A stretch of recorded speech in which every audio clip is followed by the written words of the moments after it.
Салам достор, бүгүнкү видеодо сиздерге көк жөтөл коклюш оорусу жөнүндө айтып өтөйүн.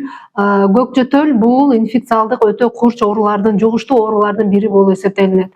Көк жөтөл менен көбүнчө 5 жашка чейинки балдар көп ооруйт.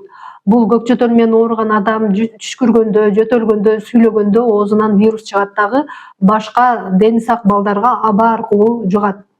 Көк жөтөлдүн белгилери бул башында сасык тумоодой эле температура, жөтөл, мурунан суу агып башталат. Кийин жөтөл бул 2-3 жумага уланып кетет. Жөтөлгөндө бир күндө 15-20 жолу жөтөлгөн убактар дагы болот. Жөтөлүп жатканда өтө кызарып, энтигип, аба жетишпегенде спазм менен жөтөлөт. Мындай кезде сөзсүз түрдө дарыгерге кайрылуу керек. Особенно 1 жашка чейинки балдарда өтө кооптуу. Ушул коклюш менен оорубоо үчүн сөзсүз түрдө 2 айында, 3,5 айында, 5 айында жасалуучу АКДС вакцинаны алышыңыздар керек. Бул АКДС вакцина ушул коклюш, көк жөтөл оорусунун алдын алуу үчүн жасалган вакцина болуп эсептелинет. Себеби көк жөтөл менен ооруганда балдар өтө оор көтөрөт. Көк жөтөлдүн последствиясы өтө коркунучтуу.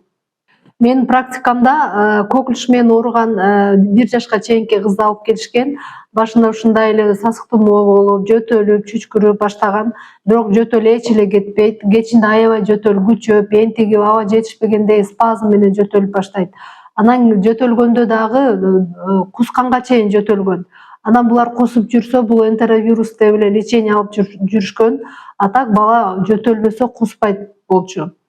Ошондуктан балдарды оорубасын кааласаңыздар, анда АКДС вакцинаны сөзсүз түрдө алуу керек.